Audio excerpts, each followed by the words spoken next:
Okay, so today I wanted to take you through the steps of how to create your own mosaic inspired by the artist Alma Thomas, at least in her style. She worked in paint, and you can work in collage to mimic that mosaic style. So I want to take you through the steps on each one.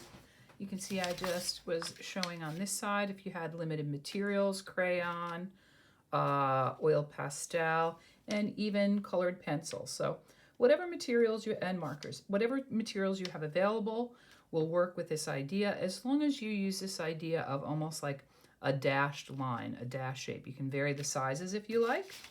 And you can see here that we did this mosaic style. So you can see that started with a center shape. You can make that as big as you want, and you can place it anywhere you want, and then just cutting out a strip of paper and creating this mosaic style where you leave the space in between showing. Okay?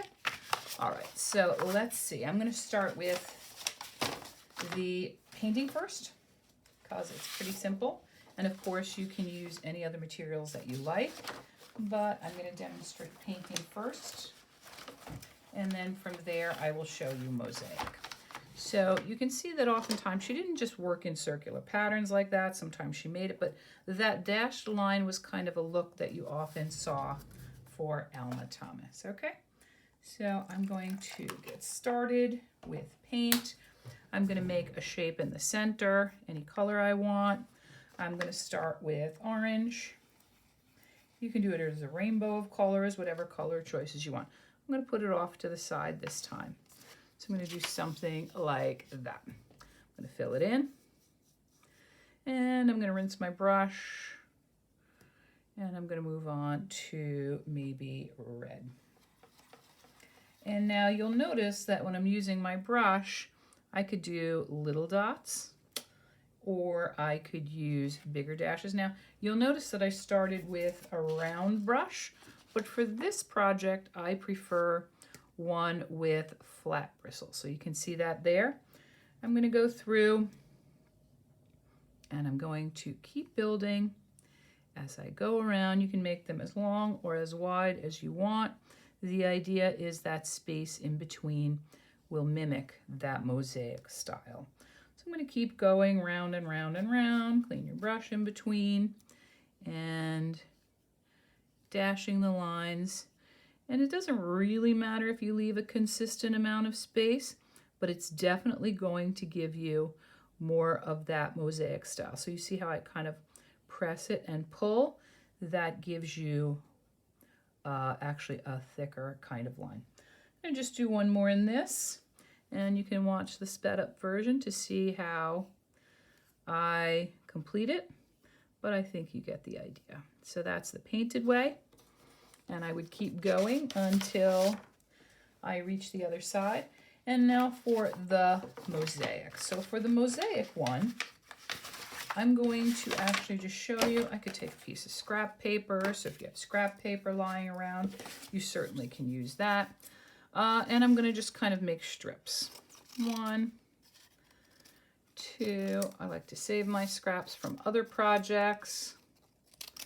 And I'm going to go through and cut. And they don't need to be perfectly the same size because sometimes you need ones that fit into that space. I would do that. Sometimes I just like to use the strips. No need to measure. There we go. So for this one, I like to choose a colored piece of paper, but you can do it on white or whatever color you want. I'll start with orange because I have it. I like to just also make sure I don't use one big paper like that and have a lot left over that I end up throwing away. And you could either draw it first. I'm going to draw a circle right here, because I like to leave any pieces of paper that I can save for another time. And then I'm going to cut out my circle. And I just want to show you how to use the glue so you don't make a gluey mess. You can certainly use a glue stick, but for me, I prefer to use the liquid glue because it kind of will make the job go a little quicker. So I take it, I let the glue run down because it's not a completely full glue bottle. Let it run down. And then I kind of use it almost like a pen. You can hear that I'm pressing on it like that. You don't need a lot of glue to stick to paper. So you see that there? This time I put it in the center. And now when I'm going to be filling around, you could do it one at a time, but I know that the glue will dry clear, so I'm going to make like a curly little line that comes around. And then I'm going to go, I'll try my yellow next. And whoops, get in there, leaving a little bit of space in between. And you see that it's not really necessary that they are the exact same size, but you can see that as I go around, you see that glue in between, it will dry clear by the end. And you know, because we're using the glue so sparingly, you're not really wasting the glue. Gives you time to adjust it and make your way all the way around. You'll see that I use a leftover container from outside food, and I'm gonna just have the ones that I have pre-cut there. It's always nice to have a little container with the extras. I keep them in there, just number one, so they don't fall over the floor, but also they're available for any other projects I want to do. So I would follow along the same way until I reach the edge. So you notice how the orange kind of goes right off the page and it looks like it continues. Here I even used a little oil pastel to finish. So that is my piece inspired by Alma Thomas. And so if you wanted to try this, you don't need to start with a circle. You could start with any shape, or you could even just make straight lines of colors. Completely up to you. Enjoy!